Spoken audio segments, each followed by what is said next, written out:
Am I the a-hole for forcing my pregnant wife to be taken care of by her brother-in-law while I go on a trip? Original post. So first off, my wife and I are not in the best place right now. This is in part due to her decision to be a surrogate for sister and brother-in-law.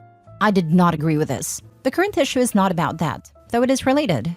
I was recently promoted, and with a promotion, me and my family are invited on a retreat. It is an all-expenses-paid trip. I told my wife about the trip and she was really excited about it, and so are our kids. My wife brought up the trip with her doctor though, and was told that since she is expecting twins, she should not fly after 20 weeks. She will be 24 weeks by the time of the trip, and there is no way for us to go besides flying. The doctor said with how she is progressing, there is a chance she might have to be put in bed rest by then as well. Because of that, my wife doesn't want me to go either, since she says she'll need me here to take care of her. I would be able to since I have the option to work from home. I, however, still want to go on a trip, and so do our kids. So my thinking is that, since the baby is theirs, my sister-in-law and her husband should have to be the ones to take care of my wife. I talked to them about this idea and it was not well received, because my sister-in-law and her husband do not live close by. So one of them would have to come and stay here to take care of her, which means one of them would have to take a week off from work. They apparently are scrambling to save every penny they can since they spent all their savings getting my wife pregnant, and we're not expecting twins. My sister-in-law said if I was really going to abandon my pregnant wife, they would figure it out and take care of her. However, because of the money issue, it means her husband would be the one taking care of my wife since my sister-in-law makes more money than him. It would be very detrimental to them if she took a week off, but they could make do without his paycheck if they had to.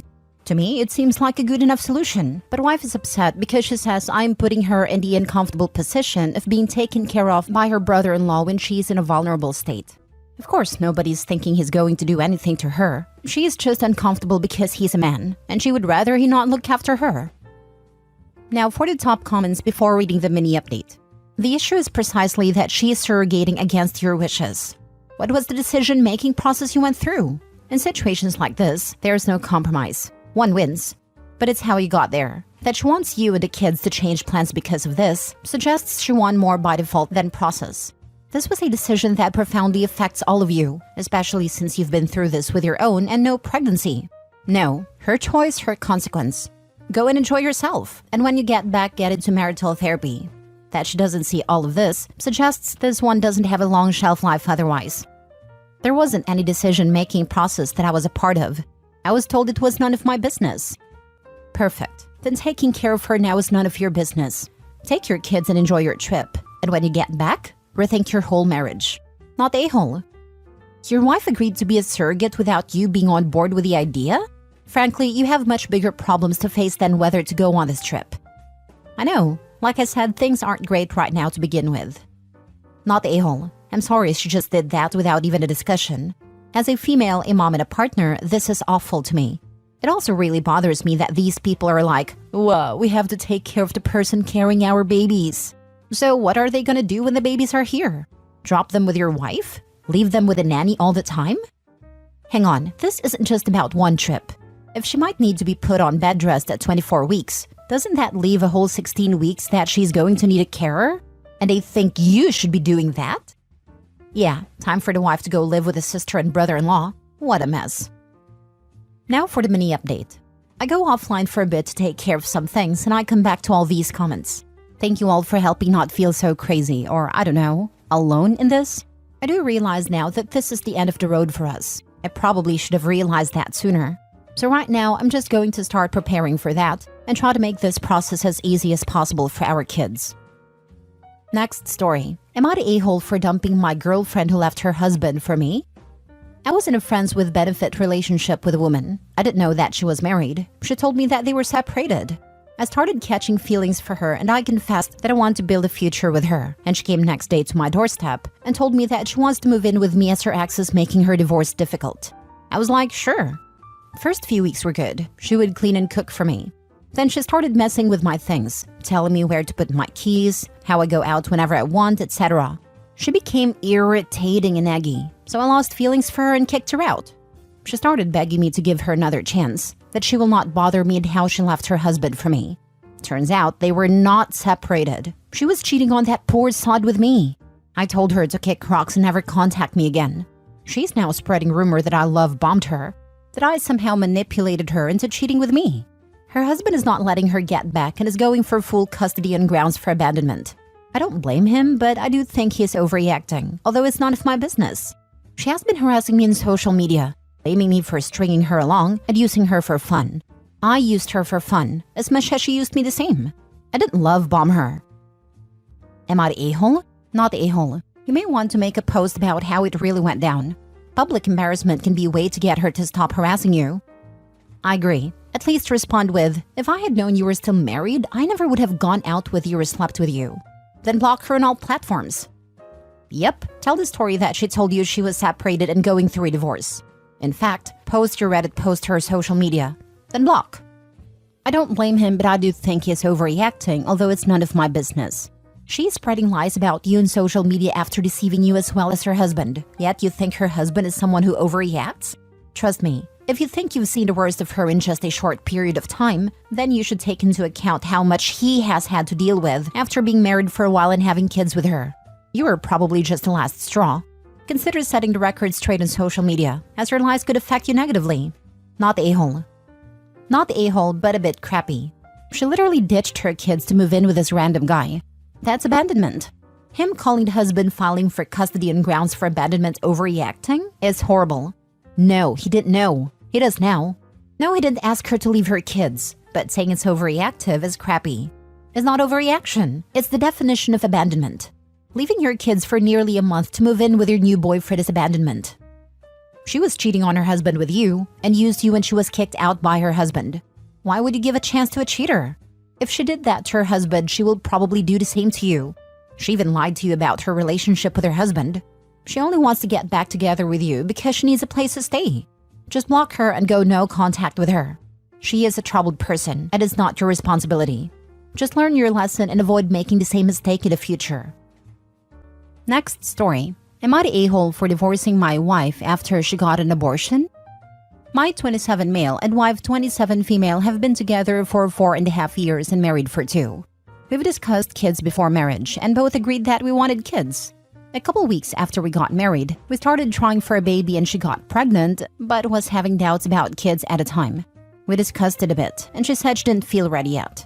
I didn't push back and let her make the decision since she's the one who's pregnant. 3 weeks ago, she got pregnant again. I was excited, but she still wasn't sure.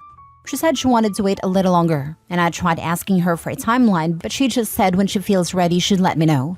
I asked her if she still wants kids at all, and she gave me a non-answer where she said she doesn't know if she wants kids anymore and wouldn't elaborate. I didn't want to pressure her to do anything, but I told her that I want to have kids and that I need to rethink our relationship if this is the route she wants to go. She got the procedure and I started the divorce proceedings a few weeks later. Some of our mutuals are saying I was wrong to separate because of this, and she's called me a few times sobbing. I really want to be with her, but having kids and starting a family is really important to me, and it feels like she's been too unsure and unclear with what she wants and has been stringing me along in the process. Edit? Sorry, I should have clarified that the second time she got pregnant, we weren't actively trying because she hadn't said she's ready after the first termination. Now for the top comments. Yeah, definitely not the a-hole. This relationship ain't gonna work out. You both want different things. Just end it and move on and find someone that actually does want what you want. Her not wanting kids is okay, but what's not okay is her stringing you along with non-answers and awful communications just to keep you with her. Exactly. OP didn't force his will on her and didn't judge the choice to terminate the pregnancy. But when she couldn't be clear on a timeline, failed to communicate in addition to having the second termination, OP is right to think their future plans may not be aligned. Reddit has seen plenty of women who have been strung along until it's too late to have babies. He or he is willing to do something about it. She has the right to terminate, he has the right to leave as a result. Not the a-hole. It seems she doesn't want kids but wanted to keep you. No, you're not the a-hole. Wanting kids or not is a fundamental incompatibility. Obviously, you aren't compatible. How many terminations do your friends expect you to go through? Are you not allowed to feel betrayed that you entered a marriage assuming you shared common goals only to find out she lied? I question the mindset of a woman who actively tries to get pregnant and then changes her mind twice. I think it's a good thing not to have kids with someone like that. This isn't normal behavior. You're doing the right thing, not the a-hole. A friend of mine from school was adopted as a kid. It turns out his bio father was a successful lawyer/judge in California. His bio mom was a popular artist. They are both still married to each other. But they had had 3 kids and then decided 4 was too many and gave him up for adoption. Then they had another and decided to keep it. So basically it was just him they didn't want. Initially, this made him feel like crap. But then he met his bio siblings and they were all like, "Thank your lucky stars you got out of this family." It was a crazy circus. No kid wants to be unwanted. It's like you said, anyone with a wife's mindset shouldn't be a parent. Something is off about her. At least she realizes it and didn't parent a kid. Last story. Would I be the a-hole if I broke up with my boyfriend for not proposing? So I, female 27, have been with my boyfriend, male 25, for 3 years next month. He is the best boyfriend I've ever had, and this is the best and healthiest relationship I've ever had with anyone. I haven't had many relationships, but this is by far the best one. There are so many things I love about him, and I know that he loves me just as much, if not more. When we first started dating, I told him that I was dating to marry. I know exactly what I want, and I have a timeline for it. I wanted to be married for a little while before I have kids, and I want to have kids no later than 35 years old. I want this for a multitude of reasons, not the least of which is avoiding high-risk pregnancy. I've experienced personal loss, my 4-month-old baby sister due to genetic complications that were likely associated with my mother's geriatric pregnancy. Pregnancies are considered geriatric and higher risk once the woman is 34 or older. We've had many talks about this throughout the years, as this is something that is important to me, and he knows that. All that being said, I am turning 28 this year. He's 26 this month. Time is flying, and I feel like I'll be 30 next week. I really don't want to be his or anyone's girlfriend for more than 4 or 5 years. And as we approach our 3rd year and move towards our 4th year, I would really like to be engaged pretty soon. He said that he wants to marry me, but it's always someday or not anytime soon. When I ask him what he sees for us in the next year or 2, he says that he wants us to be living together, which gives me hope because he knows that I have no interest in living with a significant other unless we are at least engaged. But at the same time, he also wants to move out of his parents' house and live on his own for a while before we actually live together. I totally respect the fact that he may not be at a point in his life where he is ready to take the next step of engagement, and I don't want to push him or give him an ultimatum. However, I do want to do what's best for myself at the end of the day, no matter how much I love him and I love our relationship. I love him, and I know that us breaking up would destroy him, but at the same time, I don't want to put my own life on hold and my health at risk in the future solely to spare his feelings. I'm torn on what to do, and a big part of me feels like I would be a gigantic a-hole for this. And so, I ask for the court of public credit's opinion. Would I be the a-hole for breaking up with him if we're not engaged within the next year? I would be more than happy to get back with him if we did break up and he decided he wanted to get married. I love him and I want to be with him, but I also want to do what is in my own best interest for my future. Edit? Okay, I didn't think this would get so much attention and I haven't even read all the comments, and I just want to clear a few things up. 1. I'm not super rigid in this timeline. I know life happens the way it's gonna happen regardless of what we plan. The only thing I'm the least willing to compromise on is when I have kids. Among the health risks, I also just don't want to be pushing 40 and pushing out a baby for the first time, and I want at least 2 kids. 2. Some of you guys are mean and sad a-holes, but a lot of you have given great advice and mirrored a lot of thoughts I was already having. I think I'm going to wait until our anniversary before I have yet another talk with him about not just what I want, but what he wants and when he wants it. He's not irresponsible at all, but he has the freedom and safety net, his parents, to allow him the freedom to try things and mess up, etc. I do not. He's also not on clock like I am. 3. I'm not pressuring him. I'm not manipulating him. We wouldn't be together if that were the case. He's not stupid and does not want to tolerate that nonsense from anyone including me, and I would never. I have too much love and respect, and frankly, I'm just not a piece of turd. 4. I most certainly have communicated everything in this post to him, clearly and in full. He knows what I want and I have an idea of what he wants.